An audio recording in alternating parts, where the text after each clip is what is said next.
Start करते हैं proper. First of all हम देखेंगे कि रिन्यूएबल एनर्जी क्या होती है। कि रिन्यूएबल एनर्जी वो है जो नेचर हमें प्रोवाइड कर रही होती है, और हम इससे ये वो एनर्जी है जो हमसे ख़त्म नहीं हो सकती किसी भी तरीके से। फॉर एग्जांपल सोलर, सूरज तो हमेशा रहेगा जब तक यहाँ पे है सारा कुछ, तो सूरज भी अवेलेबल है। उसके बाद सोलर की एनर्जी को हम यूटिलाइज कर सकते हैं। इसी तरह विंड है, जहाँ पे सी करीब होता है, सी साइड्स पे बहुत अच्छी तरह से विंड प्रेशर होता है।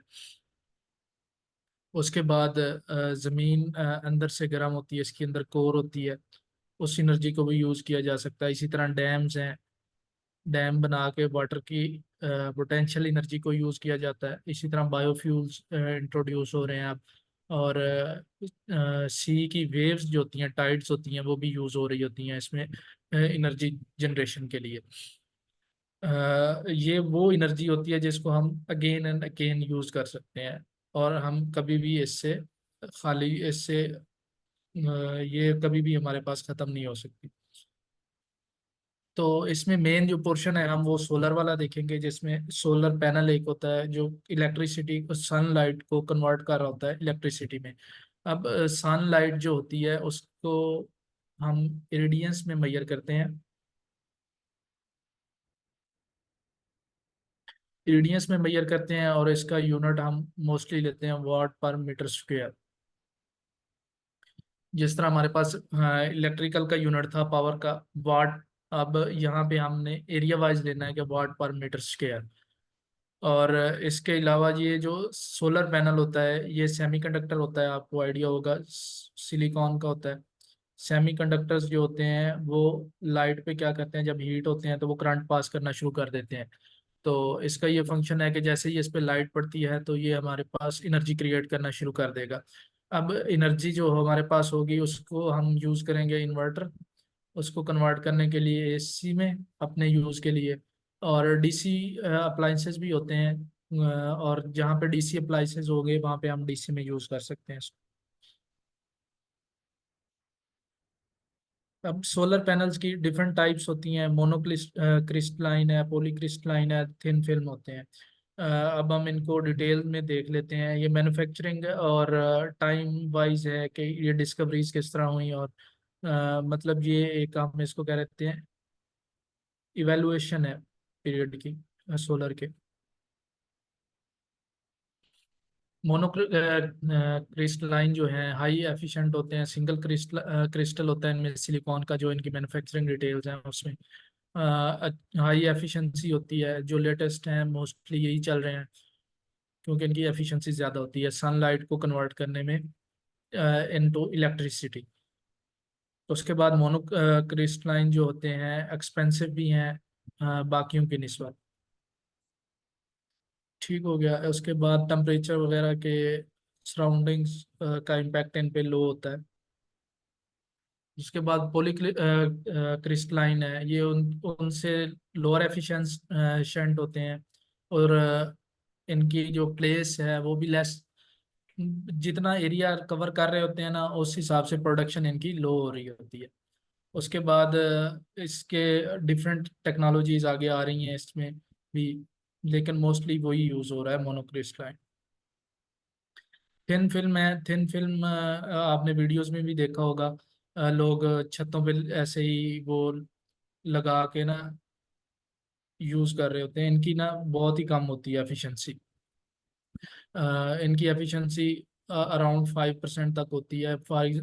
जो हमारे पास मोनोक्रिस्टलाइन है या पॉलीक्रिस्टलाइन है, मोनोक्रिस्टलाइन जो है वो ऑलमोस्ट अब 23% तक जा चुके हैं। जो मोनोक्रिस्टलाइन है वो अंडर 20% है।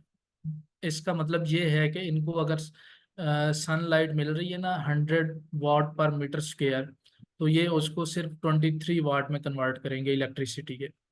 ठीक हो गया। और जो ये दूसरे आपको बताया पॉलीक्रिस्टलाइन, वो ऑलमोस्ट 20 वाट पर मीटर स्क्वेयर करेंगे एरिया के लिहाज से अपने। और ये तो बहुत ही कम कर रहे होते हैं, 5 वाट्स। और ये इतना यूज में नहीं है, कहीं पे स्पेसिफिकली किसी ने ट्रैवलिंग में यूज करना है तो इस तरह यूज हो जाते हैं। नहीं तो इनका कोई फायदा भी नहीं है और ज्यादा यूज में भी नहीं है। उसके बाद सोलर सिस्टम्स की डिफरेंट टाइप्स होती हैं। ग्रिड टाइड सिस्टम वो होता है जो हम सोलर को वापडा के साथ यूज कर रहे होते हैं। हम कोई ना कोई वापडा का सोर्स प्रोवाइड करेंगे तो सोलर जो है उसके साथ सिंक होके चलेगा, अदरवाइज नहीं चलेगा।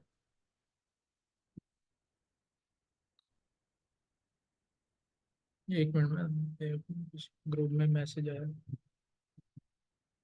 चले ठीक हो गया। ये ग्रिड टाइड होते हैं। ऑफ ग्रिड सिस्टम वो होता है जो ग्रिड के बगैर चल रहा होता है, वापडा वगैरह की जरूरत नहीं है। अगर वापडा या कराची वालों के इलेक्ट्रिक होगा ग्रिड, उसकी ज़रूरत नहीं होती ऑफ ग्रिड सिस्टम में। और हाइब्रिड सिस्टम क्या होता है, इसमें एक एडिशनल फीचर आ जाता है, वो आ जाता है बैटरीज का। ये ऑन ग्रिड भी चल सकता है, ऑफ ग्रिड भी चल सकता है, और साथ बैटरीज वगैरह भी चार्ज करके बैटरीज को भी यूज़ कर सकता है। इनकी डिटेल्स हम आगे देख लेते हैं। ये है जी ऑन ग्रिड सिस्टम की एक ऑन ग्रिड सिस्टम की एग्जांपल है। यहाँ पे आपने सोलर पैनल लगाए, साथ आपने एक इन्वर्टर लगाया, और इन्वर्टर जो है पावर प्रोड्यूस कर रहा है, और साथ ये आपका वापडा का कनेक्शन भी है। ये वापडा अगर यहाँ पे इस पॉइंट पे कनेक्ट ना हो, यहाँ से अगर हम कहें कि ये डिस्कनेक्ट हो जाए, तो ये सिस्टम नहीं चल सकता, क्योंकि आपके पास इन्वर्टर जो है वो ऑन ग्रिड इन्वर्टर है। ऑन ग्रिड इन्वर्टर जो उसके पास यहाँ से सोर्स आ रहा होगा, जितने उसके वोल्ट होंगे और जो उसकी फ्रिक्वेंसी होगी, ये वो फ्रिक्वेंसी और वो वोल्ट उस पे ही प्रोड्यूस करेगा, सेम पावर प्रोड्यूस करेगा। और यहाँ पे पावर मिक्स होती रहेगी। अगर ज़्यादा पावर है इन्वर्टर की, तो ये वापस भी फीड कर सकता है, ये वापस चली जाएगी लोड से अगर ज़्यादा है। कुछ आपका लोड था, तो अगर लोड से पावर ज्यादा है तो ये वापस ग्रिड में चली जाएगी, अगर लोड से कम है तो ये इसी तरह ग्रिड से ले लेगा। एक्स्ट्रा पावर जितनी रिक्वायर्ड होगी तो वो ग्रिड से लेता रहेगा। अब इसके कुछ फीचर्स आपके नेट मीटरिंग ये होता है कि आप वापडा को जो इलेक्ट्रिसिटी बेच सकते हैं। आपका बाई डायरेक्शनल मीटर लग जाता है। बाई डायरेक्शनल मीटर आपका मैयर कर रहा होता है जो आप वापडा से ले रहे हैं और जो आप वापडा को दे रहे हैं। तो आप वापडा को इलेक्ट्रिसिटी बेच सकते हैं इससे। उसके बाद इसका इन्वर्टर कुछ चीप होता है दूसरे इन्वर्टर की निस्बत, इसलिए ये इसको कास्ट एफिशिएंट होता है। और इसमें बैटरी की ज़रूरत नहीं होती, और मेंटेनेंस बहुत कम आती है इसकी। ये मेन हाइलाइट्स थी इसकी ऑन ग्रिड सिस्टम की। उसके बाद इसके मेन कंपोनेंट्स क्या हैं, पीवी पैनल्स हैं आपके पास। अब पीवी पैनल्स को आगे आपने जो इनकी पावर आ रही है, केबल्स आ रही हैं, वो या तो आप यूज़ कर सकते हैं डीसी कंबाइनर बॉक्स में, और डिफरेंट तरह की चीज़ें हैं। आप पैनल्स यूज़ करके ना ब्रेकर्स वगैरह बना के ये मोस्टली आजकल ये ज़रूरत नहीं होती। ये स्टार्ट में जब आया था ना, तो तब ज़रूरत होती थी कि आप पैनल से पावर लेके आगे पहले कंबाइन करते थे ब्रेकर्स में, फिर आगे इन्वर्टर्स को देते थे।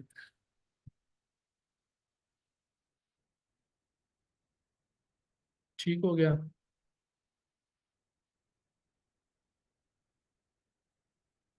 उसके बाद आप इन्वर्टर आ गए, इन्वर्टर यूज़ करेंगे, और उसके बाद आपका नेट मीटरिंग का कोई पॉइंट है तो उसका मीटर लगेगा।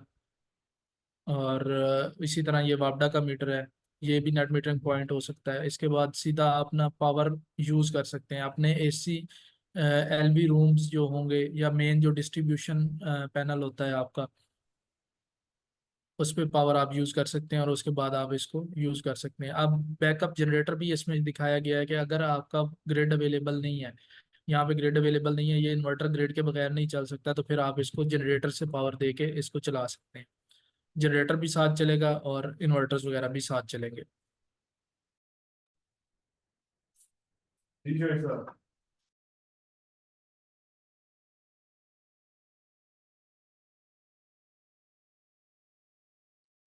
जी आगे हम देखते हैं जी नेक्स्ट स्लाइड को। ऑफ ग्रिड सिस्टम जो होता है हमारे पास, इसमें आपके पास सिंपल ये आ गया कि इसमें आपके पास वापडा नहीं अवेलेबल, या जनरेटर भी अगर आपने रखना है तो वो ऑप्शनल होगा। उसके बाद आप यानी कि इस सिस्टम को, इस इन्वर्टर को नीड नहीं है इसके साथ चलने के लिए कि वापडा चाहिए या ग्रिड चाहिए, उसके बगैर भी इन्वर्टर चल सकता है। सोलर पैनल आ गया आपके पास, सीधा चार्ज कंट्रोलर इसमें होता है, ये इन्वर्टर का ही कंपोनेंट होता है बेसिकली, जो इन्वर्टर के अंदर ही डीसी पावर में कन्वर्ट कर रहा होता है उस पावर को। और ये बैटरी बैंक में, ये डीसी जो बैटरीज होती हैं वो डीसी पे ही चार्ज होती हैं। तो इन्वर्टर जो है इसमें एक सेपरेट यूनिट होता है, चार्ज कंट्रोलर, जो बैटरीज चार्ज करता है सिर्फ। और जो इस इन्वर्टर है, इसके बाद ये इनसे बैटरी से पावर लेके उनको उसमें कन्वर्ट कर देता है आपकी एसी पावर में, जो आपके पास कंज्यूमेबल होती है। सीधा सीधा आपका ये एक तरह का सेल्फ सफिशिएंट सिस्टम है, ये आप लगा लेंगे तो आपको किसी और चीज़ की ज़रूरत नहीं होगी इलेक्ट्रिसिटी के लिए, किसी और सोर्स पे आप डिपेंडेंट नहीं होंगे। उसके बाद ये of grid system remote areas में यूज़ होगा, और ये एक्सपेंसिव है डेफिनेटली, इसमें बैटरीज की कॉस्ट भी आएगी और ये इन्वर्टर भी एक्सपेंसिव होता है। अब हम इनके कंपोनेंट्स देख लेते हैं कि इसमें क्या क्या कंपोनेंट्स होते हैं। अच्छा, ये आगे हमारे पास आ गया है सिंपल, जो हमने पहले देखे हैं ना कंपोनेंट्स, यही होंगे, सिर्फ इन्वर्टर चेंज हो जाएगा और बैटरी आ जाएगी। अब हाइब्रिड सिस्टम क्या होता है? हाइब्रिड सिस्टम वो होता है जो बैटरीज और ग्रिड दोनों के साथ चल सकता है, दोनों के साथ काम कर सकता है। और इनको हम स्मार्ट इन्वर्टर्स भी कहते हैं। इनके पास डिफरेंट तरह की कैपेबिलिटीज होती हैं कि ये ग्रिड को फीड भी कर सकते हैं, ग्रिड से पावर भी ले सकते हैं, और ग्रिड के बगैर भी चल सकते हैं, ग्रिड के साथ भी चल सकते हैं, और साथ बैटरी से बैकअप भी दे सकते हैं। एक सफिशिएंट जो सिस्टम होता है वो हम कहेंगे कि एक हाइब्रिड इन्वर्टर या हाइब्रिड सिस्टम जो होता है वो सफिशिएंट सिस्टम होता है। उसके बाद इसी में आ जाता है ग्रिड इंटरएक्टिव सिस्टम या स्मार्ट इन्वर्टर्स हम इनको कह देते हैं। आजकल जितने भी इन्वर्टर हैं उनको हम स्मार्ट कह सकते हैं, क्योंकि उनके अंदर प्रोग्रामिंग इस तरह की है कि वो जिस तरह भी आप उनको मैनेज करना चाहें वो आप मैनेज कर सकते हैं। जी, फातिमा का कोई क्वेश्चन है?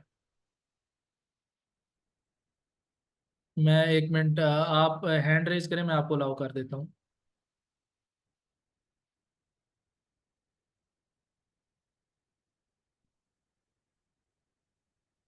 जी अस्सलाम फातिमा। वालेकुम। वाले। जी सर, आपसे ये पूछ रही थी कि वो जो आपने फर्स्ट स्लाइड में बताया था ना ऑफ ग्रिड का, कि आप उसको जनरेटर से भी आप सपोर्ट कर सकते हैं, वो मुझे समझ नहीं आया था। नहीं, उसमें ऑप्शनल एज रखा गया है कि जनरेटर अगर किसी ने रखना है तो जी। वो जनरेटर भी रख सकता है, बावड़ा भी इसमें हो सकता है, लेकिन वो सिस्टम की रिक्वायरमेंट नहीं है, उसको हम अदर देन उस दैट सिस्टम काउंट करेंगे। सही सही। और किसी का क्वेश्चन है कि आप हैंड रेज कर दिया करें, मैं देख रहा होता हूँ। Generator is use for, generator use किया जा सकता है बैटरी चार्जिंग के लिए भी यूज किया जा सकता है, या वापडा भी, जहाँ पे हाइब्रिड सिस्टम लोग यूज कर रहे होते हैं वहां पे वापडा से भी बैटरी चार्ज कर लेते हैं, क्योंकि अदर देन वापडा भी वो यूज कर सकें उसको। अच्छा सर, मुझे एक चीज आपसे पूछनी थी कि ये स्लाइड्स हमें बाद में मिल सकती हैं ना? जी जी, मैं स्लाइड्स ग्रुप में डाल दूँ। जी थैंक यू। जी सना।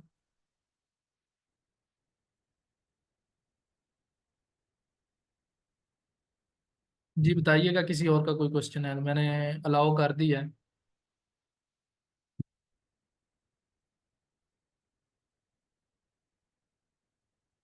चलिए ठीक है, नेक्स्ट स्लाइड पे मूव करते हैं।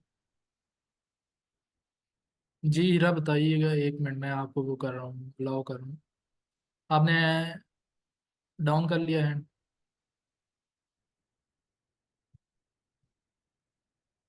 जी हीरा बताइएगा अगर कोई क्वेश्चन है। अच्छा सर, मेरा एक क्वेश्चन है जी जी।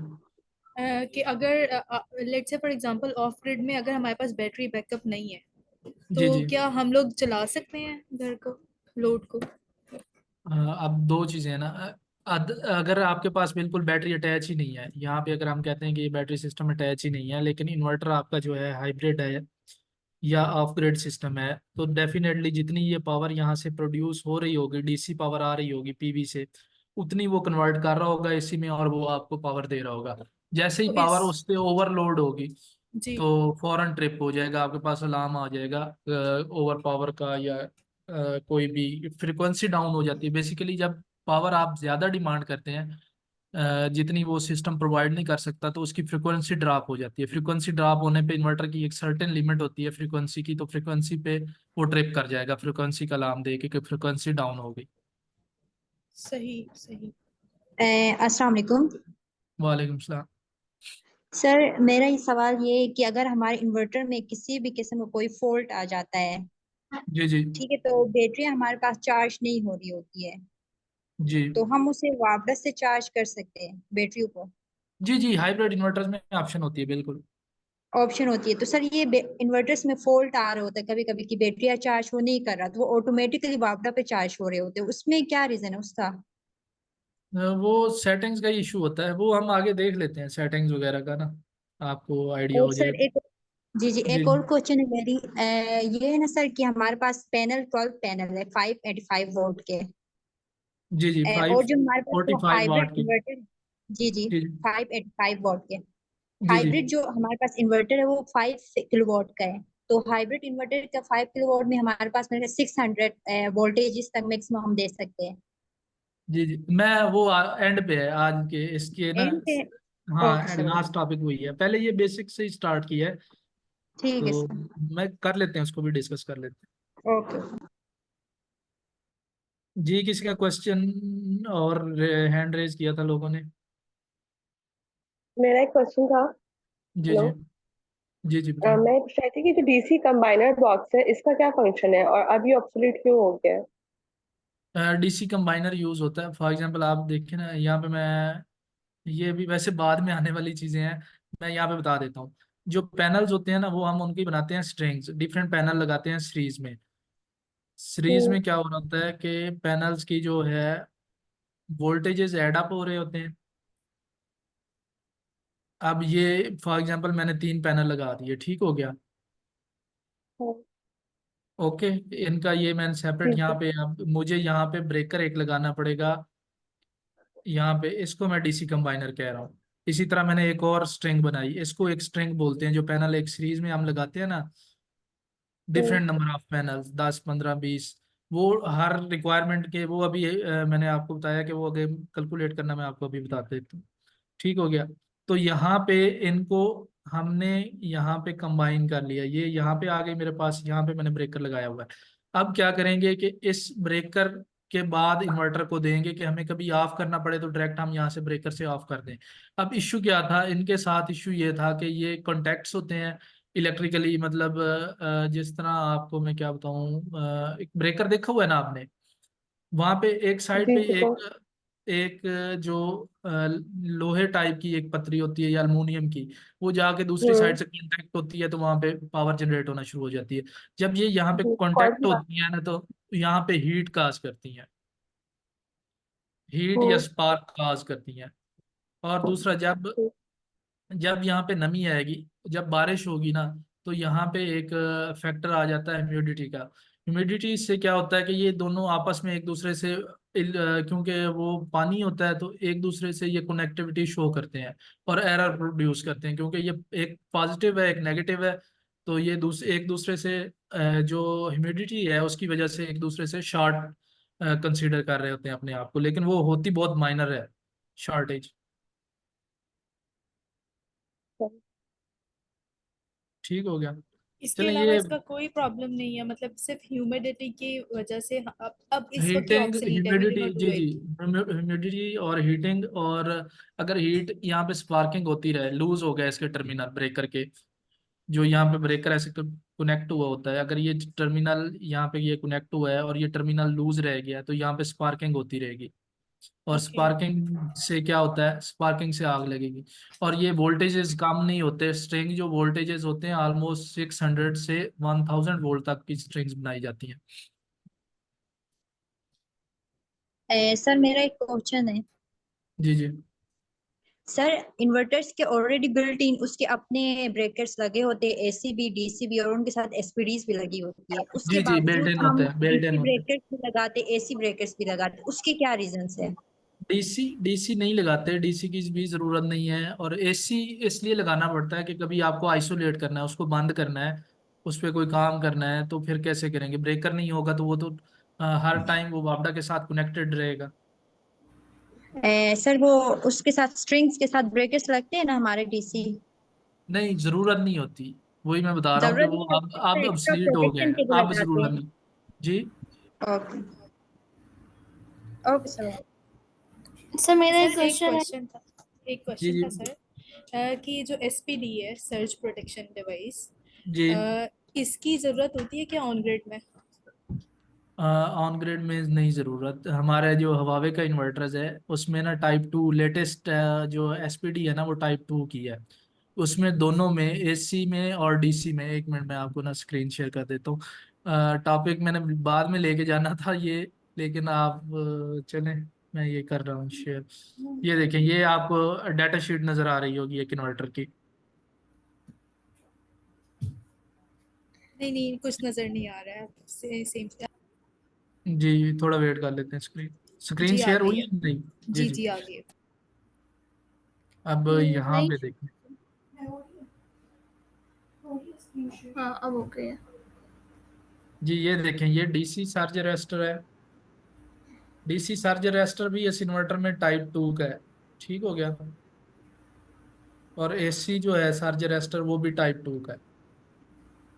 ठीक हो गया। इसलिए ना डीसी एसपीडी की जरूरत है और ना एसी एसपीडी की जरूरत है। ठीक हो गया। सर ऑफ ग्रिड में अगर हम सर बैटरीज इंक्लूड नहीं करते तो जो जी जी। एक्सेस हमारे एक्स्ट्रा यूनिट्स होते हैं वो कहाँ जाते हैं फिर? हाइब्रिड हाइब्रिड सिस्टम जो होता है वो कॉन्टिन्यूसली आपके लोड को मॉनिटर कर रहा होता है। वो प्रोड्यूस ही उतना करेगा जितना आपका लोड है। ओके। फॉर एग्जाम्पल जैसे वापडा पे आपने कोई पंखा लगाया हुआ है, आप जब प्रेस करते हैं फैन का बटन, तो फैन हम्म। उतनी पावर लेता है जितनी उसको रिक्वायर्ड होती है, ज्यादा तो पावर नहीं लेता ना। इसी तरह बिल्कुल। जो हाइब्रिड इन्वर्टर का ये फंक्शन होता है कि वो कॉन्टिन्यूसली उसको मॉनिटर करेगा और उतनी ही पावर प्रोड्यूस करेगा। अब उसने मेंटेन क्या करनी होती है, अपनी फ्रीक्वेंसी मेंटेन करनी होती है। अगर उसकी फ्रीक्वेंसी डाउन जा रही है तो वो सोलर पैनल से पावर ज्यादा डिमांड करेगा अपनी फ्रीक्वेंसी और वोल्टेजेस को मेंटेन करने के लिए, और आगे लोड को फीड करता जाएगा। एकदम ही अगर आप ज्यादा लोड डाल दें तो वो फौरन ही ट्रिप हो जाएगा। मैं सपोज इसका मतलब ये हुआ ना कि हमें ऑफ ग्रिड के लिए भी बैटरीज मस्त जरूरी नहीं होती, नेसेसरी नहीं है। अब हाँ, अब मार्केट में 2 तरह के ऑफ ग्रिड इन्वर्टर्स हैं। एक ऑफ ग्रिड इन्वर्टर वो होता है जो बगैर वापडा और बगैर बैटरी के चलता है। ठीक है। ये कुछ मॉडल्स हैं, ज्यादा नहीं है। जो हाइब्रिड है ना, जो जिसको हम टिपिकल हाइब्रिड कहते हैं, ये पाकिस्तानी रिक्वायरमेंट में इसको हम ऑफ ग्रिड इन्वर्टर उसको कह रहे हैं जिसको ना बैटरी की जरूरत है ना वापडा की जरूरत है चलने के लिए। ठीक हो गया। डायरेक्ट वो डीसी लेगा और उसको एसी में कन्वर्ट करके आपको दे ही जाएगा। लेकिन जब आप हाइब्रिड की बात करते हैं, हाइब्रिड में ये फीचर कम पाया जाता है, बहुत कम है। उसमें या आपको बैटरी चाहिए या आपको ग्रिड चाहिए बैकअप सपोर्ट के लिए, क्योंकि यहाँ पे एक जो करंट होता है इस, एक मैं अगली स्लाइड पे चला जाता हूँ, एक मोमेंट अच्छा लिखने के सर, लिए मैंने एक चीज जो पूछनी थी होता कि है। थर्ड थर्ड सोर्स कहते हैं ना, कि थर्ड सोर्स बड़ा इंपॉर्टेंट होता है इसके अंदर। अगर हम बैटरीज रिमूव कर देंगे तो फिर जी हमारे जी पास थर्ड सोर्स इसमें कौन सा रहेगा? मतलब हमारे पास लोड है, हमारे पास जो है सोलर है, डीसी करंट है, लेकिन थर्ड जी जी बैटरीज नहीं है। अब हमारे पास थर्ड सोर्स नहीं है, तो जी जी। उसके बगैर कैसे चलेगा ये थर्ड ये सोर्स के चल बगैर? चल जाता है। अब एक लोड होता है टार्क लोड का, पता है टार्क लोड वो होता है जब आप मोटर को चलाते हैं ना, मोटर आपकी फॉर एग्जांपल एक 1.5 किलोवाट की है, तो जब आपको इसको फर्स्ट टाइम चलाएंगे ना तो ये 1 से 2 सेकंड के लिए ये डिमांड करेगी आपसे पावर 3 किलोवाट ऑलमोस्ट। ठीक है। इसको टार्क लोड बोलते हैं। कोई भी इलेक्ट्रिकल मशीन होगी उसका पावर, उसके करंट की रिक्वायरमेंट 3 to 4 टाइम्स इंक्रीज हो जाती है जब उसको फर्स्ट टाइम स्टार्ट करते हैं। तो जब ये इसको हम स्टार्ट करेंगे तो इसने करंट ज्यादा लेना है। अगर हमारा इन्वर्टर जो है without battery and without grid इतनी पावर दे सकता हुआ, इतनी पावर, तो वो उसको दे देगा पावर। नहीं तो ट्रिप हो जाएगा, सिंपली उसकी फ्रिक्वेंसी कम हो जाएगी और वो ट्रिप हो जाएगा। नहीं तो वो उसको देगा कैसे जब उसके पास होगा ही नहीं, बैटरीज ही नहीं है, तो कैसे देगा? नहीं बैटरी नहीं, वो जो सोलर से पावर आ रही ना पीवी ओके मॉड्यूल से, ओके ओके ओके ओके। उसमें से अगर वो मैनेज कर सकता हुआ तो इसको मैनेज कर लेगा। ठीक हो गया। सर, जी जी जी जी। सर, जो डेटा शीट आपने ओपन की थी उससे रिलेटेड मेरे दो क्वेश्चन है, वो दोबारा ओपन कर सकते मैं हैं? दोबारा जाते हैं हम उस पे, ये कंटिन्यू कर लें, थोड़ा सा आगे रह गया। ओके। उस पे भी जाते हैं। ठीक हो गया। अदीशा कह रही हैं कि मुझे अलाउ करें, 1 मिनट मैं इनको अलाउ कर दूं। नहीं, मैंने क्वेश्चन कर लिया था अभी बैटरीज जी वाला। जी, चलें ठीक हो।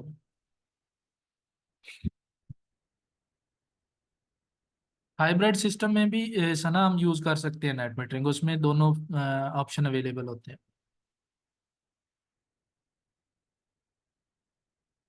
चलें जी, ये हम अब कंपोनेंट्स हैं, डिफरेंट कंपोनेंट्स आ गए। अब ये इन्वर्टर के अंदर की ही चीज़ है, ये जो आपको नज़र आ रही है। सोलर जो है, इसमें एक सोलर से आगे चार्ज कंट्रोलर होगा जो बैटरीज वगैरह को चार्ज करने के लिए यूज़ होता है। ठीक हो गया। इसके बाद यूटिलिटी जो है, इसको हम वापडा या केई कह लें आप। ये जो है यूटिलिटी, इससे आप, इसके आगे भी एक चार्जर होता है, वो क्या कर रहा होता है, ये एसी आ रही है ना पावर, जो वापडा से पावर आ रही है वो एसी होती है। इसको डीसी में कन्वर्ट करके आप बैटरीज के लिए यूज कर सकते हैं। और ये मेन फंक्शन आ गया हमारे इन्वर्टर्स का। ठीक हो गया। ये इसको डीसी से एसी कन्वर्ट करके आपके लोड्स को फीड करने लग जाएगा। इसमें मैं आपके ये कंपोनेंट्स आ गए, डेफिनेटली पीवी मॉड्यूल होगा, बैटरी होगी और आपका इन्वर्टर होगा।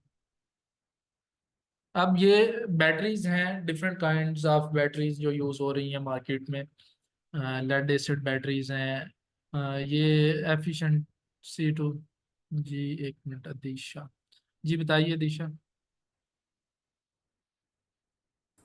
सर मैंने क्वेश्चन कर लिया था, मैंने आपको बताया है। ये नहीं, दोबारा हैंड रेज हुआ है। अच्छा सॉरी, क्लिक हो गया अपना।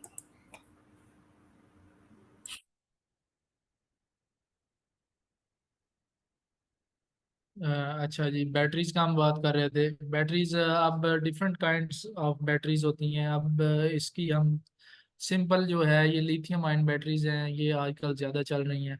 इनमें क्या होता है कि ये एक सोडियम बैटरीज है, ये चीप मटेरियल की है, लेकिन इसमें आपको वो टेक्नोलॉजी इतनी डेवलप नहीं हुई। सीधा जो आपका सोडियम क्लोराइड होता है, नमक वाला, जो टेबल साल्ट है आपका, इससे ये बैटरी डेवलप हो रही है, लेकिन इसमें इतनी टेक्नोलॉजी अभी एडवांस नहीं हुई कि इसको मैन्युफैक्चर किया जा सके, लेकिन ये चीप होगी। उसके बाद लिथियम आयन बैटरीज जो हैं, लेड एसिड का आपने देखी होंगी, पानी वाली जो ये बैटरीज होती हैं नॉर्मल। तो लिथियम आयन बैटरीज का क्या है, इनकी लाइफ स्पैन बहुत ज़्यादा है।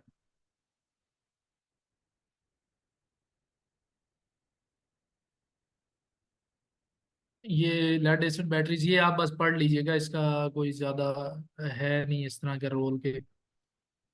अब मैं आपको जो है बैटरीज जिसको डिस्कस करना है, ये है जो हवावे बैटरी प्रोवाइड करता है। हवावे की ये बैटरी है LFP, lithium iron phosphate battery जो है,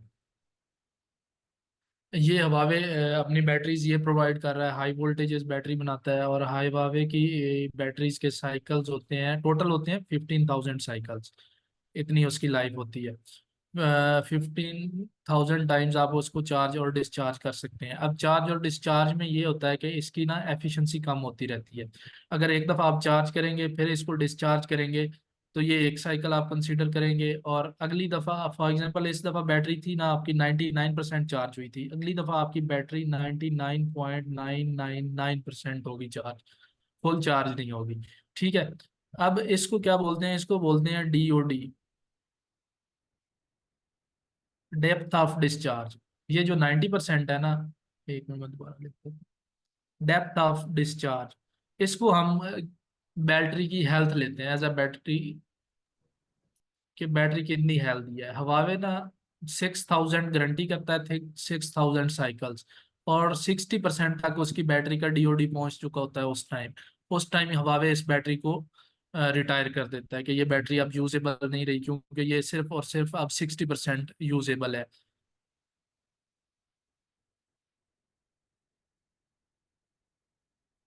अब डिफरेंट तरह के सोलर स्ट्रक्चर्स होते हैं।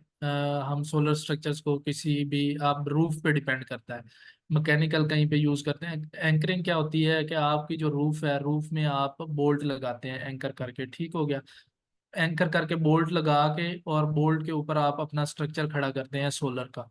यहाँ पे आपको एक नजर आ रहा है, ये यहाँ पे देखें, यहाँ पे ये क्या हुआ है, सिंपल एंकर हुआ है रूफ में। ये कहाँ पे होगा, RCC जो आपका लेंटर होता है, RCC रूफ पे आप इसको यूज कर सकते हैं। सिंपली आप जाके एंकर करवाएंगे, बोल्ट लगेंगे और आपका स्ट्रक्चर ऊपर सेट हो जाएगा। अब इसके बाद लीकेज से अवॉइड करने के लिए इसके ऊपर बाद में ब्लॉक बनाया जाएगा, यहाँ पे सिवल ब्लॉक बनाया जाएगा। दूसरा तरीका ये है कि पहले आप सिवल ब्लॉक्स बना लें और फिर उनके ऊपर एंकर करके आप अपना स्ट्रक्चर लगा लें। अच्छा, एक सिंपल ये जो एंकरिंग है, अगर आप बगैर किसी केमिकल के कर रहे हैं तो ये नॉर्मल, इसको सिंपल मैकेनिकल एंकरिंग कहेंगे। एंकर ये होता है जो ये बोल्ट लगाते हैं, इसको एंकरिंग बोलते हैं इस प्रोसेस को, और इस बोल्ट को एंकर बोलते हैं। अब केमिकल एंकरिंग क्या होती है, जब आपका डिफरेंट तरह की रिक्वायरमेंट्स होती हैं, जहाँ पे आपके पास जो रूफ है उसकी कंडीशन अच्छी नहीं है, तो वहाँ पे एक केमिकल भी लगता है उस बोल्ट के साथ। वो केमिकल लग के जब अंदर जाएगा तो उसकी ग्रिप और ज्यादा हो जाएगी। उसके बाद बैलेस्ट स्ट्रक्चर उसको बोलते हैं, जिस तरह ये पड़ा है, एक ये वेट पड़ा है, इसको बैलेस्ट बोलते हैं। इसमें क्या होता है, हम काउंटर वेट क्रिएट करते हैं। फॉर एग्जांपल यहाँ पे ये एक पैनल है ना, इसका वेट एक पैनल का 27 kg होता है।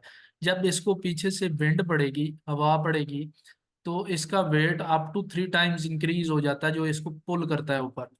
अगर आप कंसीडर करें इसका 27 वेट था, तो 3 टाइम्स इसका वेट इंक्रीज हो गया।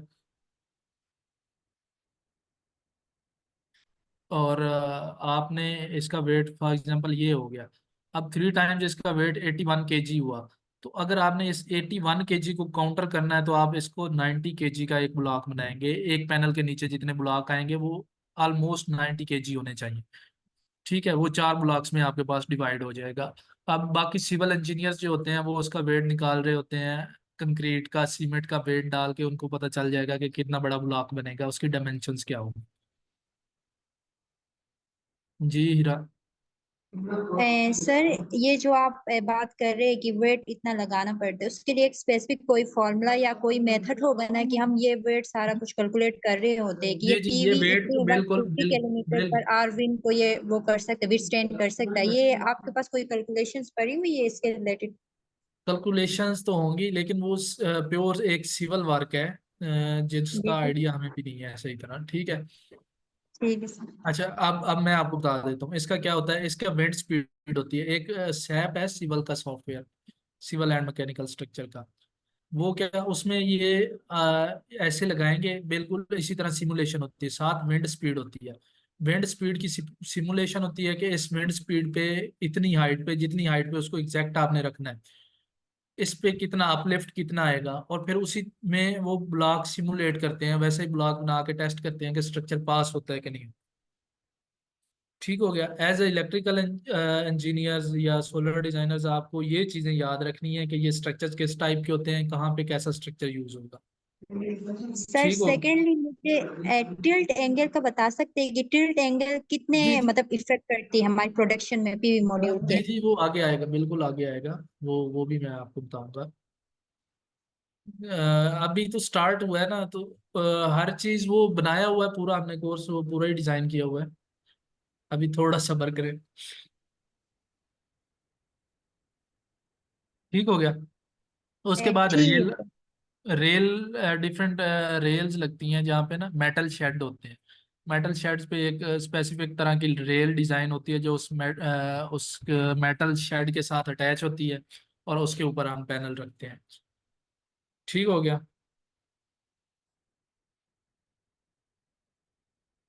अब ये डिफरेंट तरह के हैं। अब जो ये होता है ना, ये साइड है, इसको पाइल बोलते हैं। ठीक हो गया। जो ये है, इसको पाइल भी बोल सकते हैं, ये जो इस साइड पे है, और लिंटेल भी बोल सकते हैं इसको। ये इस तरह के स्ट्रक्चर्स होते हैं। उसके बाद ये स्क्रूज और बाकी आपको चीजें नजर आएगी। ये बैलेस्ट वाला एक स्ट्रक्चर आपको नजर आ रहा है। ठीक हो गया।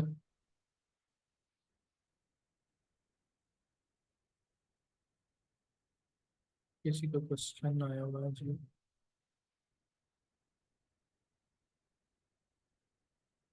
सर, मेरा एक जी और क्वेश्चन है हाँ, कि जो सना सना का क्वेश्चन है कि आप जो आरसीसी है वो मैकेनिकल एंकरिंग में आएगी। हाँ जी, मोस्टली मैकेनिकल एंकरिंग हो सकती है उस पे। अब आप पे डिपेंड करता है कि आप उस पे भी बैलेस्ट रखवा सकते हैं। आरसीसी पे मैकेनिकल एंकरिंग भी हो सकती है, केमिकल एंकरिंग भी हो सकती है, और बैलेस्ट भी रखा जा सकता है। जी बताएं, जिस और किसका क्वेश्चन था? जी जी सर, हम ये जो सिविल पेड्स वगैरह बनाते हैं, तो वो डिपेंड करता है कि हम कितना फुट जमीन के अंदर जा रहे हैं और कितने फुट की हम पायल लग रहे हैं ऊपर।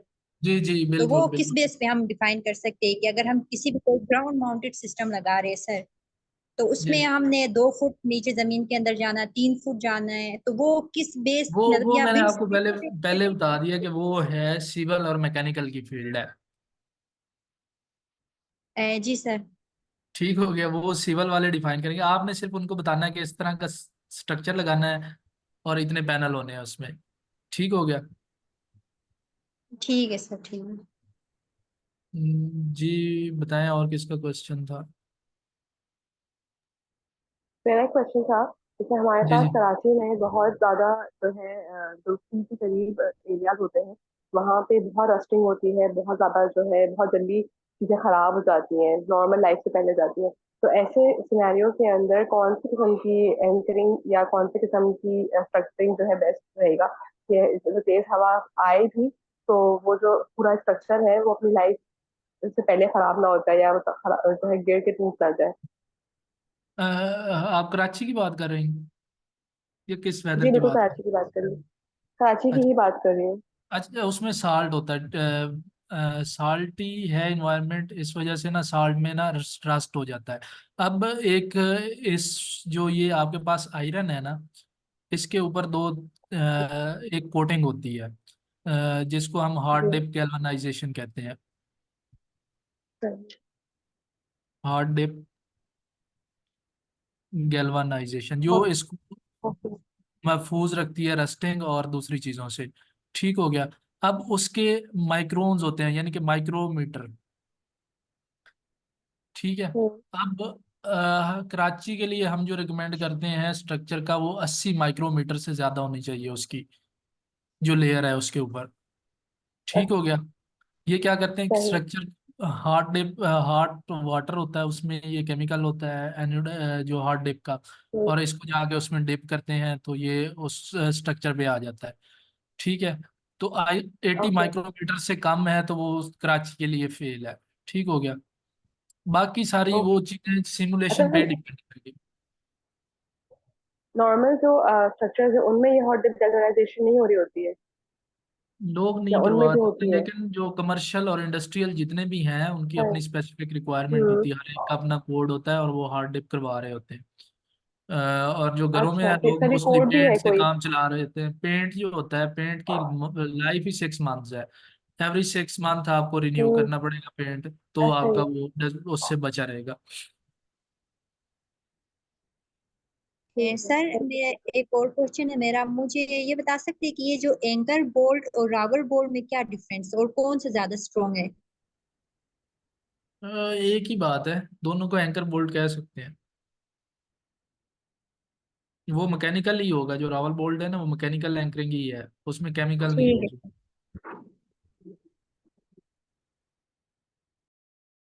ठीक हो गया। अच्छा सर, यहाँ पे आप केमिकल एंकरिंग की कोई एग्जांपल दे सकते हैं? Because I recently heard about ये जो होता है, क्या नाम है, रिजन्स के थ्रू वो कह रहे थे कि एक हमें आप जो है वो चीज़ें इस तरह की करते हैं, मतलब उसके थ्रू एंकरिंग करते हैं।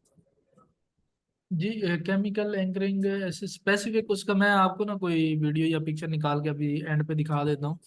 वो ओके स्पेसिफिक श्योर। एक तरह का केमिकल आता है केमिकल एंकरिंग के लिए, फिशर एक है, फिशर ब्रांड है, FIS। इनका केमिकल एंकर भी अपना ही ये देते हैं और साथ केमिकल भी होता है इनका। वो जब आपने लगाना होता है उसको डिप करके ना उसमें लगा देते हैं आप। ठीक हो गया। सर दूसरा एक हम इपॉक्सी वगैरह भी लगाते हैं, सीपेज जी वगैरह मैं की उसी की जहाँ। बात कर रही इपॉक्सी हूँ, पेंट, एपॉक्सी की। Epoxy paint epoxy, use structure पे हो रहा होता है, उसकी लाइफ नहीं नहीं, कुछ अच्छी है। एपॉक्सी रेजिन्स की वो बात कर रहे हो। वो कहते हैं कि ना आप हमें ना अपनी छत में किसी भी तरह का होल नहीं चाहिए, ना ही हमें ठीक है, जो है ठीक अपनी ठीक है, छत वो पे। वो केमिकल एंकरिंग ही है, वो केमिकल एंकरिंग ही है, होल से अवॉइड करने के लिए, या आपने अगर केमिकल एंकरिंग कर ली है तो जी उसके ऊपर आप एक ब्लॉक बना लेंगे। केमिकल एंकरिंग नहीं, मैकेनिकल एंकरिंग करेंगे तो आप उसके ऊपर एक सिविल ब्लॉक बना देंगे उसकी लीकेज नहीं, सेव करने के लिए। अगर तो आपको वो बैलिस्ट भी अलाउ नहीं करते, ठीक है, जी और जो है आपको जो है होल करना भी बैलेंस अलाउ नहीं नहीं नहीं करते। बैलेंस। अब वो जो आपने एक दफा मैकेनिकल एंकरिंग कर दी ना, तो जी मैकेनिकल एंकरिंग के बाद आपकी वो वेट की रिक्वायरमेंट खत्म हो गई, ठीक है। नहीं, मैकेनिकल एंकरिंग वो अलाउ नहीं करे, यही तो मैं आपको कह रही हूँ कि वो आपको कह रहे हैं कि आपकी आप छत पे रावल बोल्ट नहीं कर सकते। सही है। फिर इन दैट तो फिर केस वो व्हाट केमिकल केमिकल एंकरिंग ही होगी, वो सेफ तो है लीकेज में। ओके, तो वो कैसे ऐसे ही हो जाती है without any hole without anything? नहीं नहीं, होल होता है उसमें, लेकिन जो उसमें केमिकल डालते हैं ना, वो केमिकल जाके ग्रेप उसकी इस तरह होती है कि वो ओके ओके, एक ग्रेप ज्यादा हो जाती है और दूसरा वो केमिकल जो है लीकेज से आई बचाता है। Get it, thank you. अब प्रोसेस क्या होता है कि सबसे पहले बंदा टेक्निकल चीजें देखता है कि सोलर की रिक्वायरमेंट क्या है। सबसे पहले आप क्या देखेंगे कि लोड कितना है लोगों का, जिसका आप सोलर डिजाइन करने लगे हैं उसका लोड देखेंगे। उसके बाद उसकी प्लेसमेंट देखेंगे कि जगह कितनी है। उसके बाद प्लेस आपने कैसे करना है सोलर, ठीक हो गया। उसके बाद साइट सर्वे के बाद बंदा कॉस्टिंग कैलकुलेट करेगा। कॉस्ट पे डिपेंड करेगा कि क्लाइंट के कॉस्ट कितनी है। उसके बाद प्रपोजल आप देंगे उसको। तो ये हम दो चार चीजें हैं। एक तो सिंपल हमने लोड से देख के चलना है कि लोड कितना है उनका, और प्लेस उनके पास कैसी अवेलेबल है, और उनका ये काम कैसे हो सकता है, ठीक हो गया। ये अब अभी मैं आपको जब ये डिजाइन की तरफ हम जाएंगे ना, तो फिर ये चीजें आपको ज्यादा क्लियर हो जाएंगी।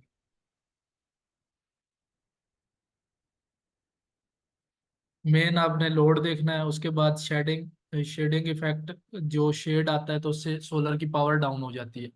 उसके बाद स्पेस अवेलेबिलिटी है, सोलर ऑपरेशन आवर्स हैं, हमने वो कैलकुलेट करने हैं। उसके बाद सिस्टम कंपोनेंट्स आ गए आपके पास के कौन कौन सी चीज़ें आपने चूज करनी है, बैटरी कौन सी यूज़ कर रहे हैं, ये वो।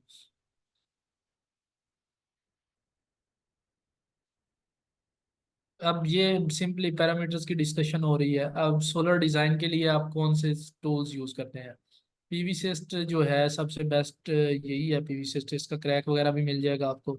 उसके बाद स्केचअप, ये पीवी सोल और पीवी जी आई एस जो है, ये भी पेड ही हैं सॉफ्टवेयर, अच्छे हैं, लेकिन ज़्यादा इनके साथ मेरा एक्सपीरियंस नहीं है, तो मैं आपको पीवीसिस्ट और इसको ही गाइड करूंगा। उसके बाद हवावे का अपना भी है जिसमें आप स्ट्रिंग साइजिंग और वो कर सकते हैं डिज़ाइन। मेन बेसिक्स बेसिक्स ही वो आपको इन्वर्टर के रिलेटिव के इन्वर्टर पे क्या इम्पैक्ट होगा किस चीज़ का, वो बता रहा होता है।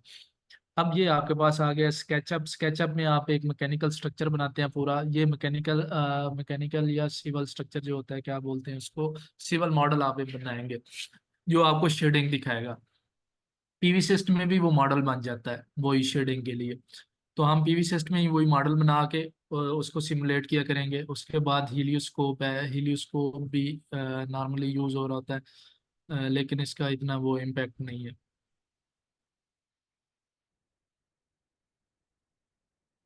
ठीक।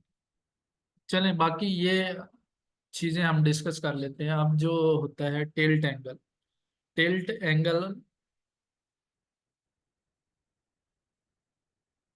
टिल्ट एंगल जो होता है ये होता है सन के रिस्पेक्टिव, कि आपने सूरज के सामने पैनल को अपना कितना टिल्ट किया है। यहाँ से जो एंगल बनना चाहिए ना, ये ऑप्टिमल ये होता है कि इसका ना वो ये 90 डिग्री बने, ये एंगल पैनल के साथ सोलर का सनलाइट डायरेक्ट उस पर पड़े।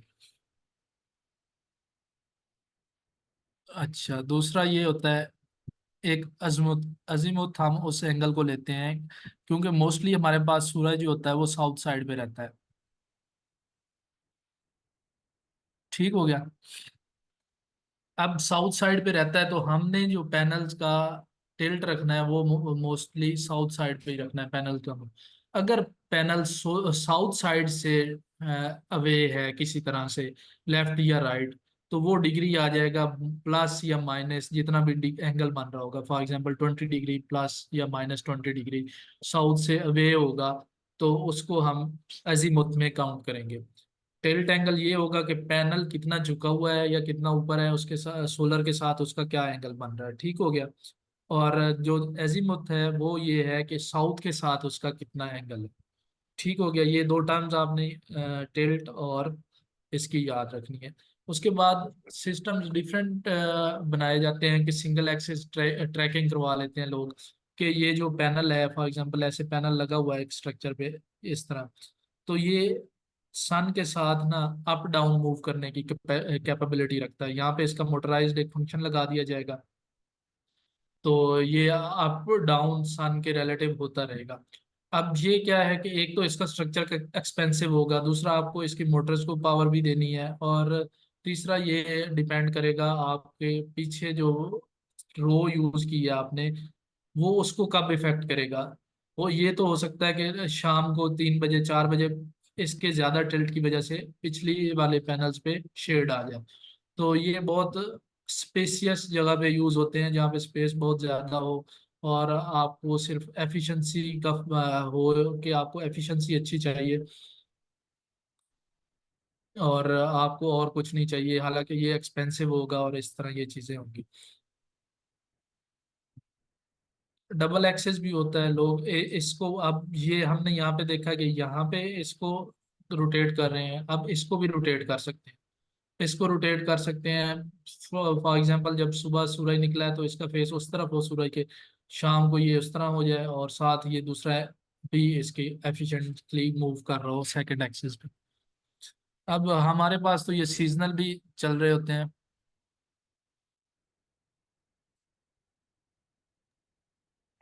सर, जी जी।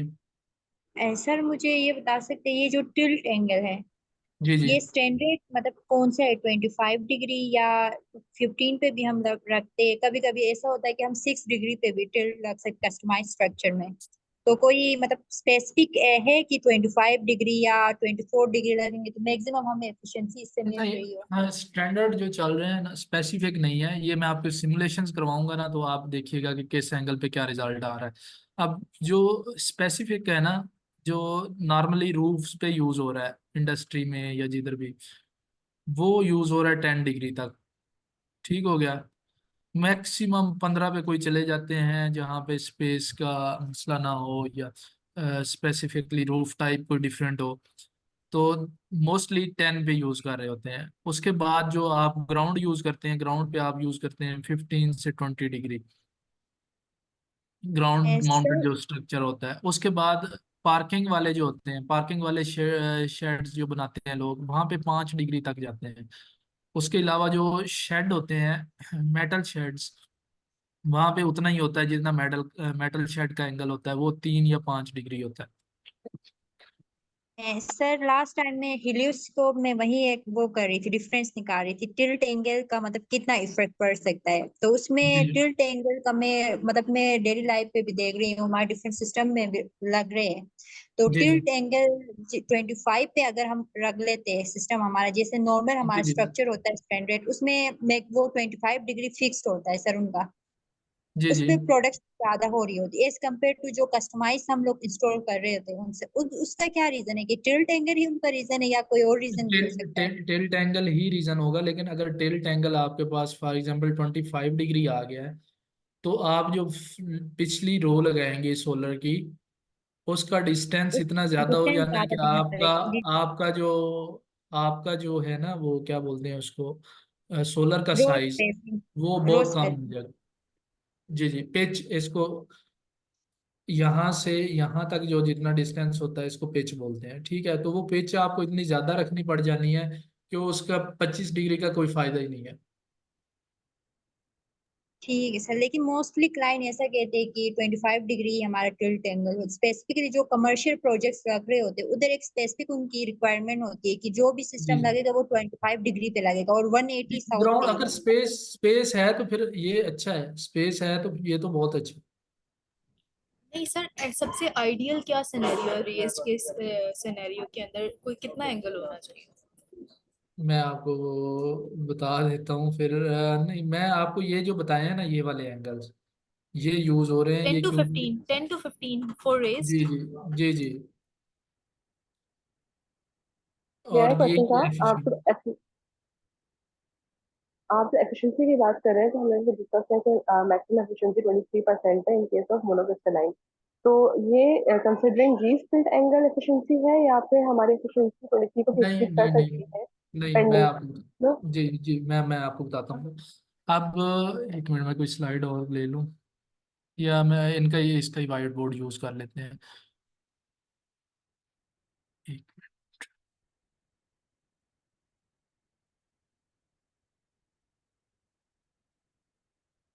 जी वाइट बोर्ड आपको नजर आ रहा है?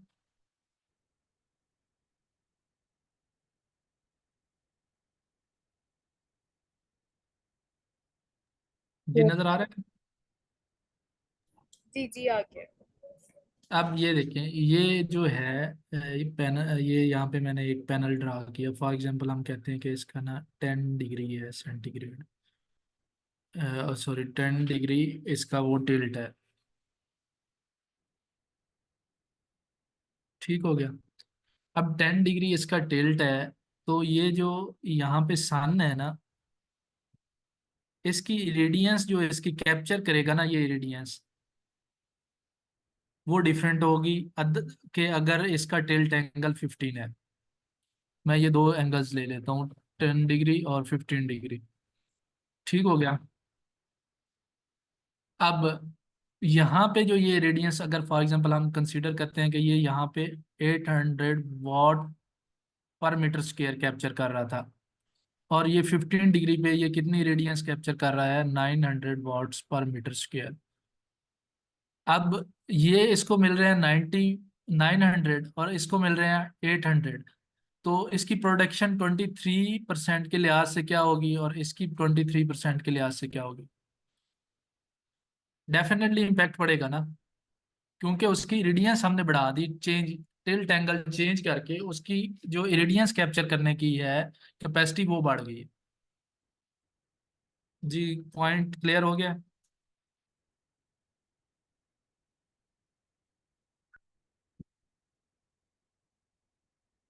जी जी क्लियर हो गया।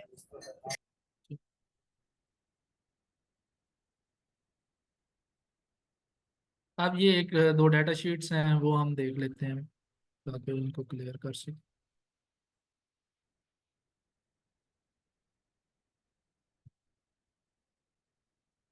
अच्छा, ये एक पैनल की डाटा शीट है मेरे पास, हीमो 6।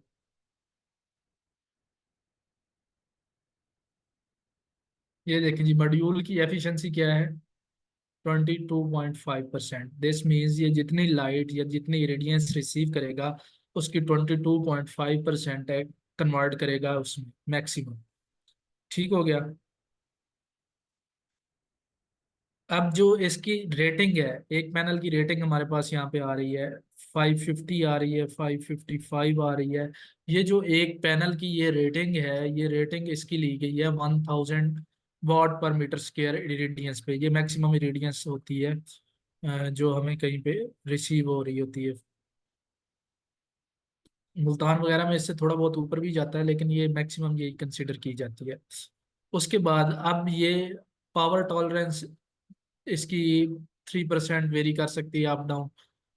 अब आप ये देखें, 1.5% इसकी फर्स्ट ईयर पावर डिग्रेडेशन है। दिस मीन्स कि ये आपके पास पैनल 550 वाट का था ना, तो 1.5% अगले साल ये डाउन हो जाएगा। 550 से अगर हम निकालें 1.5%, तो ऑलमोस्ट ये 550 का बनेगा। 5 वाट से इसके उड़ जाएंगे। ठीक हो गया। अब अगले पे जाए आप, ऑलमोस्ट 7 वाट्स इसके डाउन हो जाएंगे, 7.5 वाट्स।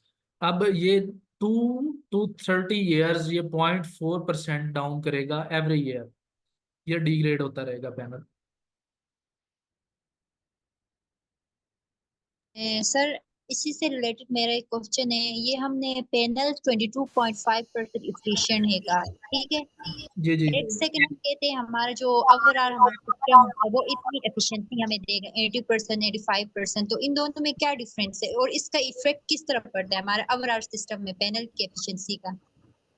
पैनल, ये इस मॉड्यूल की एफिशिएंसी की बात हो रही है कि ये कितना कन्वर्ट करेगा। ये कन्वर्जन के बाद ये जो रेट लिखा हुआ है ना कि 550 वाट देगा ये आपको, ये उस कन्वर्जन के बाद है जो ये 23% कन्वर्ट कर रहा होगा। मतलब जितनी ये लाइट आपको पाँच जी जी, ये 550 में से हमें 23% देगा सर आउटपुट में? नहीं नहीं नहीं नहीं, ये जो पूरा है ना, इस 1000 पे इसको सिमुलेट किया हुआ है कि 1000 वाट जब इसको मिल रहे होंगे रेडियंस के, तब ये हमें 550 वाट देगा, इसका ये मतलब है।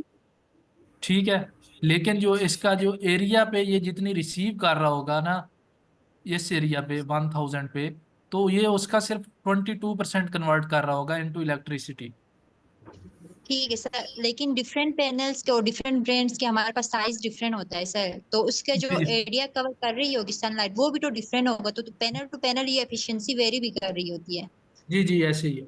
ये सीरीज है 550 से 580 तक इनकी लॉन्जी की, जिसकी मैंने ये पैनल शीट निकाली हुई है, ये उसकी एफिशिएंसी है। ठीक है। सर आपने बताया कि 1.5% ये डिग्रेड हो जाता है एनुअली, तो फिर 25 ईयर्स की वारंटी हम क्यों क्लेम कर रहे होते हैं? ये देखें यहाँ पे ये वारंटी है, ठीक है, 1 ईयर्स टू 30 ईयर्स। ठीक है। अब 30 ईयर्स पे ये एंड कितने पे हो रहा है, एक मिनट मुझे जूम कर लेना। ये 30 ईयर्स पे 86% पे प्रोडक्शन, 86.9% पे ये इसको रिटायर कर रहे हैं, 30% पे। 30 ईयर्स के बाद ये इस पे पहुंच जाएगा अपनी पावर पे, 86% पे रह जाएगा। ठीक हो गया। ये इसकी वारंटी है लीनियर परफॉर्मेंस की।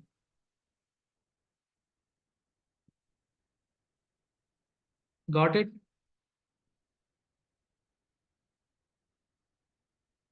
Hello. Yes, got it, got it. जी जी,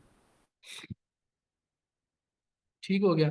अब इसके डिफरेंट पैरामीटर्स हैं, मैं आपको ना जहाँ पे ये है जी, आपने मेनली ये देखना है। अब ये इसकी पावर, मैक्सिमम पावर है 550 at standard temperature condition, 25 degree पे 1000 वाट पर मीटर पे इसको सिमुलेट किया, ये उसके रिजल्ट है। ओपन सर्किट वोल्टेजेस इसके कितने होंगे 25 सेंटीग्रेड पे 51.40। अब इसमें हम सीरीज में लगा रहे होते हैं पैनल्स। अब हमने देखना है कि क्योंकि सीरीज में वोल्टेजेस ऐड अप हो रहे होते हैं, हर पैनल के वोल्टेजेस ऐड होते जाएंगे। तो हमने अब जब इन्वर्टर का देखना होता है, स्ट्रिंग साइज डिजाइन करते हुए हम देखेंगे कि इन्वर्टर मैक्सिमम कितने वोल्ट दे सकता है। तो उस तरह हम ये इसको डिजाइन करेंगे कि ये हमने एक स्ट्रिंग में कितने लगाने हैं। ठीक हो गया। अब दूसरा इसका, सर जी जी, ये हम कोई भी केबल की रेटिंग या ब्रेकर सेलेक्ट करने में हम ओपन सर्किट वोल्टेजेस देखते हैं या मैक्सिमम आउटपुट वोल्टेजेस देखते हैं? नहीं, ब्रेकर जो होता है, ब्रेकर की डिफरेंट तरह की रेटिंग्स होती हैं। ब्रेकर करंट भी देख रहा होता है, मेन तो करंट होता है ब्रेकर में। दूसरा उसका वोल्टेजेस की भी होती है लिमिट्स। ठीक हो गया। ठीक है सर, मैं वो यानी कि वो हम भी करंट आगे देखते हैं बोलूँगा। सिर्फ, वोल्टेजेस नहीं, वोल्टेजेस भी देखते हैं लेकिन करंट ज्यादातर देखते हैं। जी जी, करंट।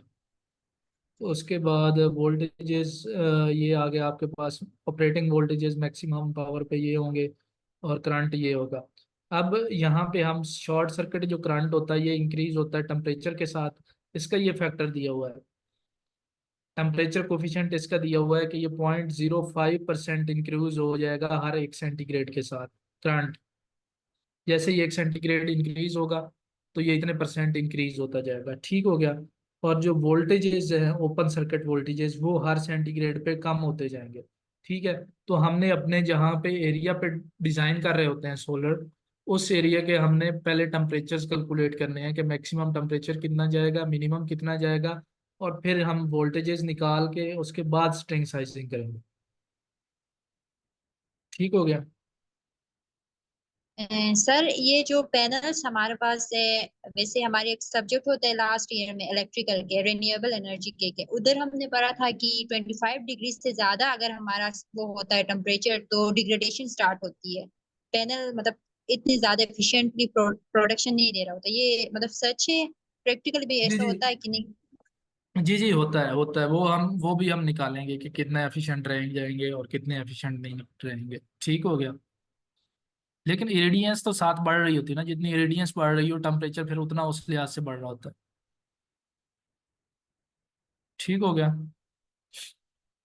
ठीक है सर। अच्छा, अब ये चीजें हो गई कवर, और क्या रह गया। अब हम इन्वर्टर की डाटा शीट देख लेते हैं।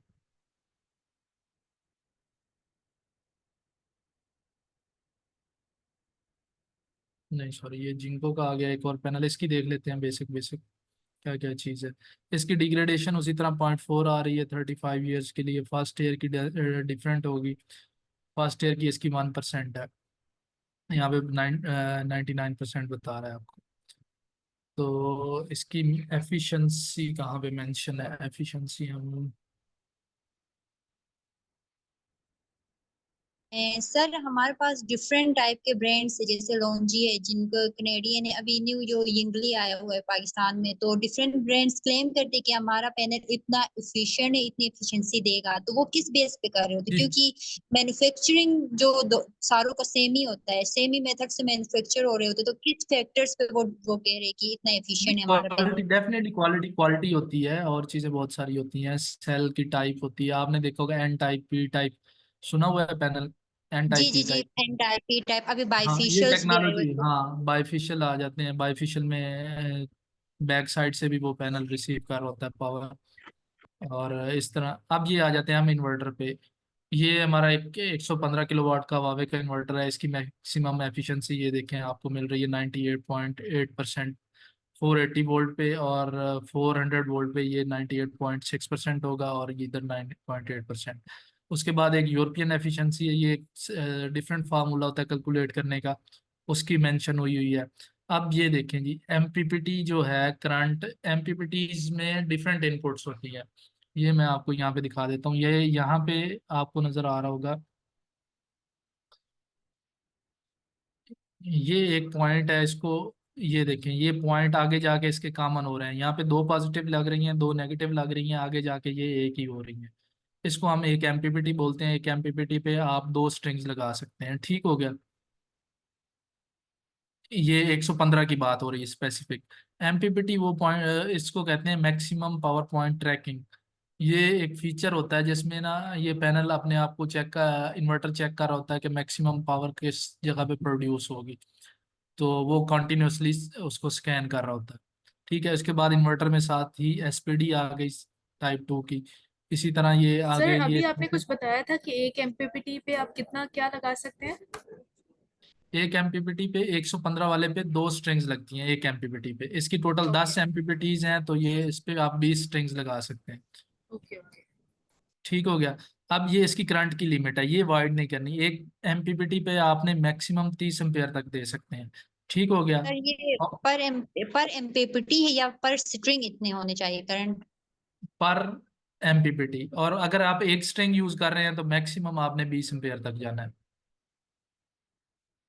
ठीक हो ओके गया। सर। ठीक है, पर इनपुट आ गया, सेपरेट रेटिंग आ गई, और पर एमपीपीटी की सेपरेट रेटिंग आ गई। ठीक हो गया। उसके बाद इसका आपने ये देख लेना है, एमपीपीटी की वोल्टेजेस रेंजेस हैं 200 से 1000 वोल्ट। 1000 वोल्ट मैक्सिमम आप दे सकते हैं। ये आप कैलकुलेट करेंगे पैनल से कि मैक्सिमम एक पैनल कितने वोल्ट पे जाएगा अपने मिनिमम टेम्परेचर पे। तो वो आप उससे कैलकुलेट करके तो ये मैक्सिमम आप दे सकते हैं 1000 वोल्ट तक। और 200 वोल्ट से एक स्ट्रिंग पे अगर कम होंगे तो इन्वर्टर उसको रीड ही नहीं करेगा। ठीक हो गया। उसके बाद ये इन्वर्टर की डिफरेंट रेटिंग्स आ गई। वैसे 115 वाट का है, लेकिन मैक्सिमम ये आपको प्रोवाइड कर सकता है 12500, मतलब 125 kV ये प्रोवाइड कर सकता है, 125 वाट। 10% ऑलमोस्ट एक्स्ट्रा प्रोवाइड कर सकता है पावर। उसके बाद इसकी 50 यार्ड्स पे भी चल सकता है, 60 यार्ड्स पे भी, और डिफरेंट तरह की रेटिंग्स आ गई। और पावर सर फैक्टर, ये जो करंट है, मैक्सिमम आउटपुट करंट, इधर 182.3 भी लिखा है, 151.9 भी लिखा है, ये 400 वोल्ट, 480 वोल्ट, ये जी मतलब जी किस बेस पे है? वोल्टेजेस के बेस पे? और जी ये जी, मुझे ये भी आप बताइए फोर सर। फोर हाँ 480 वोल्ट वाले सिस्टम पे चलाएंगे तो ये मैक्सिमम इतना देगा, और अगर आप 400 वाले पे चलाएंगे तो ये और देगा। सर ये जो करंट है, ये पर फेज करंट है या ओवरऑल इन्वर्टर की करंट है? ये आपको ये ओवरऑल ही है। अगर आ रही है तो इसको हम 3 से डिवाइड ये करेंगे तो पर फेज करंट नहीं हमारे पास आ जाएगा सर? नहीं नहीं, ये पर फेज ही होगा। एक मिनट, मैं ये इसको देख लेता हूँ, मैंने ये नहीं देखा। चलिए इसको मैं देख लेता हूँ। ये मेरा ख्याल है पर फेज ही है। हाँ ठीक है, ये पर फेज ही दिया होता पर है। फेज है जब सर? थ्री फेज में, हाँ थ्री फेज में जब बात हो रही होती है ना, क्योंकि 100 किलो वाट है, तो ये पर फेज जी ही है। 115 किलो वाट का इन्वर्टर। ठीक है, 0.8 पावर फैक्टर रख सकते हैं लीडिंग या लैगिंग में।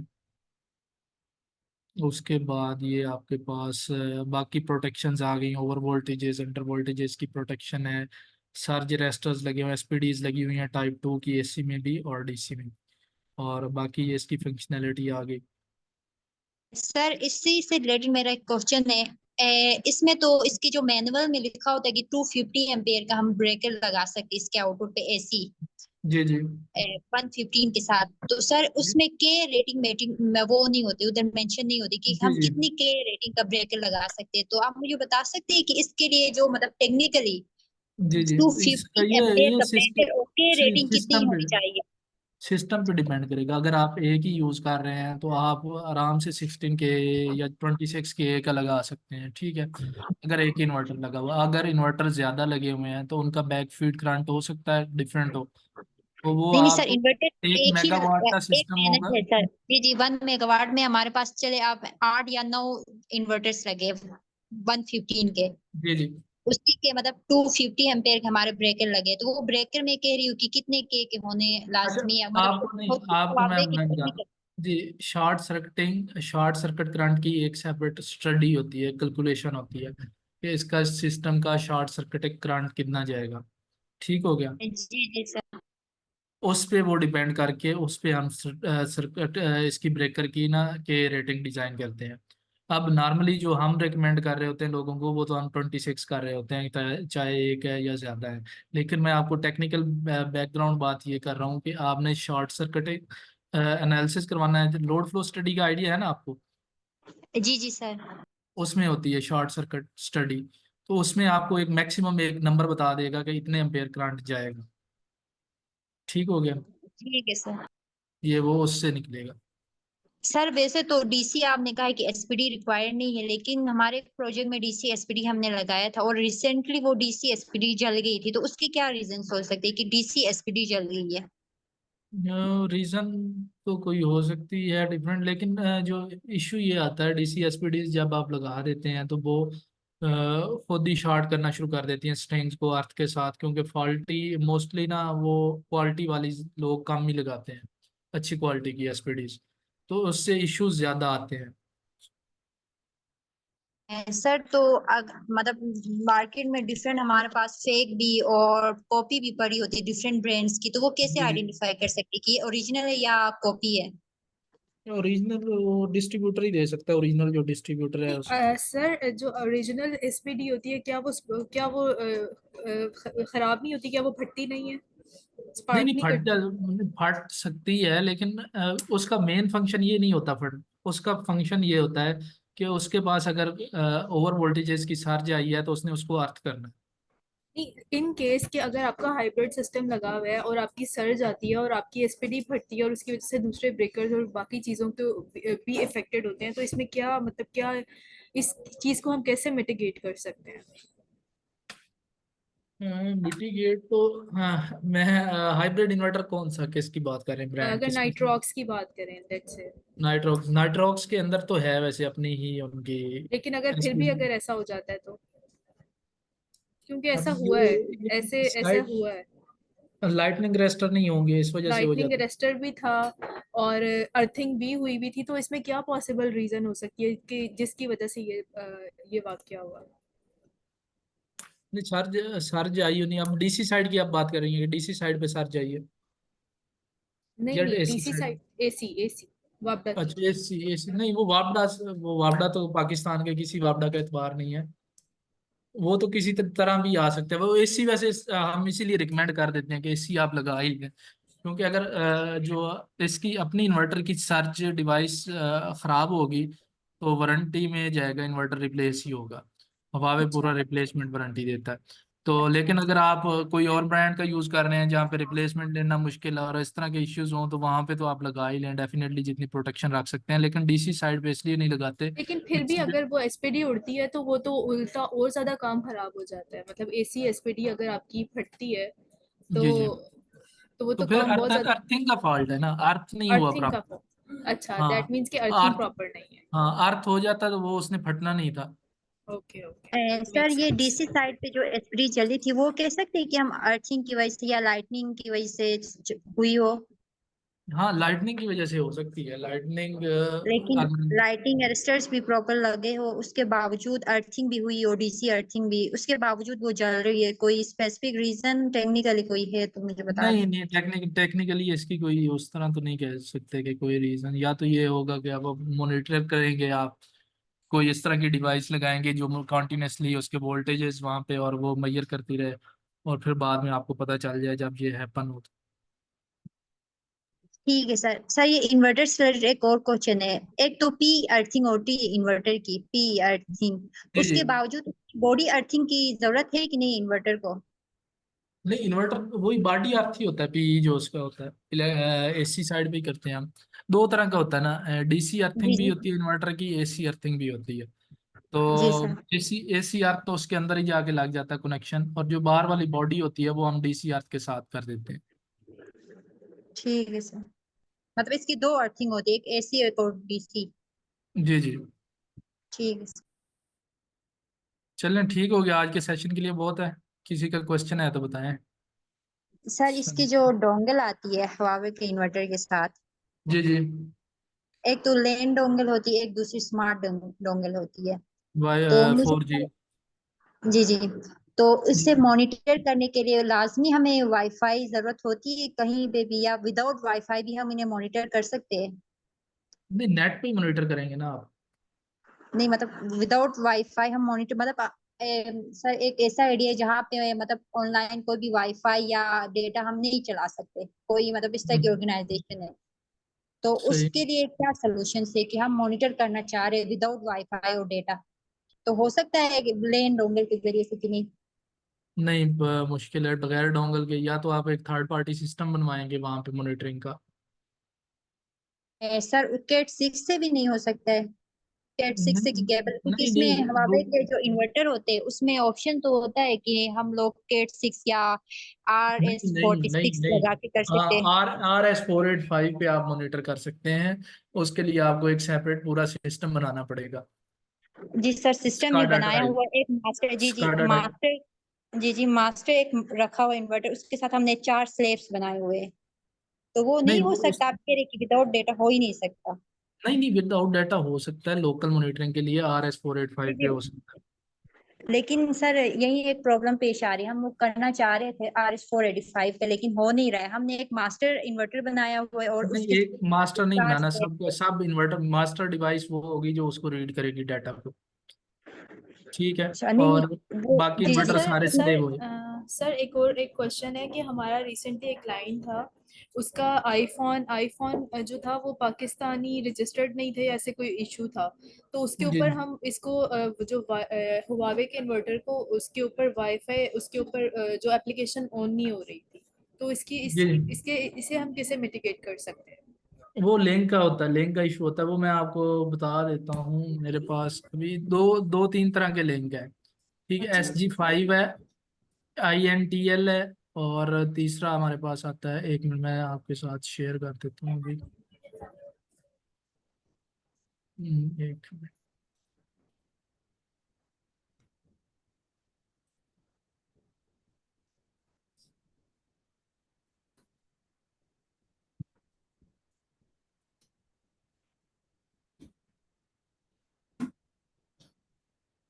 मेरी बैटरी खत्म होने वाली है, अगर किसी टाइम वो चला जाए तो। बस आप हमें अच्छा, ये स्लाइड जरूर शेयर जी कर जी, दीजिएगा। ये देखें, ये SG5 है। ये हमारा इसका है, मिडल ईस्ट और पाकिस्तान का। ठीक है, अगर यहाँ पे आप लिखेंगे INTL तो ये इंटरनेशनल लिंक है। ठीक हो गया। और अगर आप यहाँ पे लिखेंगे EU5 तो ये लिंक वो ऐप में चेंज हुआ होगा, तो ये यूरोपियन लिंक है। हम जो रजिस्टर कर रहे होते हैं या INTL पे करते हैं या SG5 पे करते हैं, EU5 पे नहीं करते। तो उनका जो ऐप पे लिंक है वो चेंज हो गया होगा। वो यहाँ पे जाके ना, ऐप में जो ऊपर ऐप आ रही होती है उसके, मैं एक मिनट आपको बता देता हूँ। वो एक्चुअली यूएस रजिस्टर्ड फोन था। जी नहीं, वो चेंज हो जाएगा, लिंक चेंज हो जाएगा। आपने जाना है, एक मिनट, आपने जाना है उसमें लॉगिन सेटिंग्स पे क्लिक करेंगे ना ऊपर, जहाँ पे फ्यूजन सोलर का लॉगिन के ऊपर चार डॉट्स आ रहे होते हैं, 4 डॉट्स, उस पे क्लिक करेंगे ना। तो आगे आपके पास आता है लॉगिन। लॉगिन सेटिंग्स में ये लिंक मेंशन होता है। अभी मैं आपको अगर कैमरा ऑन करके दिखा दूं तो 1 मिनट, ये आपको नजर आ रहा है, यहाँ यस पे लिंक यस था। ये लॉगिन सेटिंग, ये ऊपर 4 डॉट्स हैं, उसको मैंने क्लिक किया है। 4 डॉट्स को क्लिक किया है तो नीचे आया लॉगिन सेटिंग्स, ये 4 डॉट्स है। ओके। लॉगिन सेटिंग्स पे क्लिक करेंगे तो यहाँ पे ये लिंक आ रहा है, यहाँ पे लिंक अपडेट होने वाला है बस। और ये लिंक अपडेट होगा तो ये ठीक हो जाएगा। जी जी। Okay, thank you thank you. Okay, अल्लाह हाफिज।